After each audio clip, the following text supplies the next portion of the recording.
Musibye mutya banyabo ne bassebo ndi wano bagamba nti nno nze Evelyn Love okuva n'olwaleero nakyusiza erinnya nina ensonga zange ziri personal. Yeah? I don't want any strings attached to anyone. Saagala musale bigambo yaba mbagamba mwamira gumusimala biki biki mwamira gutalina buzibu tannaba ku complaining about the name. Yeah? Ne mulwadde abadde afaayo bambi naye emiby'omukwano twayawukana, so njagadde kibeere bwe kityo. I want you people to bear with me. Kisinza okundeeta wano Facebook zange nazikyusizza zonna ziri ku Evelyn Love, Evelyn ya E.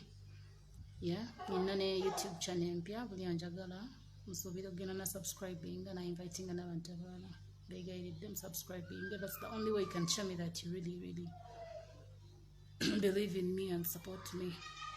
Neyanza mwenna babadde okulwange nga nkula paka wentuuse abansabidde nga ndi mulwadde abantadde mu ssente mwenna njagala beebaza olwaleero mwebale nnyo bebali ddala Mukama abaddizeewo nnyo. Mpozi n'ekirala kyenjagadde okubagamba nkyagenda ddala mu maaso Nesbury family n'okuyimba. Yeah?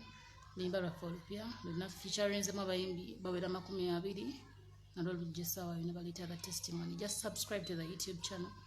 Byekinabanga kizze kinasookeranga ku ggwe. Mukama bampeere nnyo omukisa. Mwebale nnyo mweraba. Sejjiga Dduba.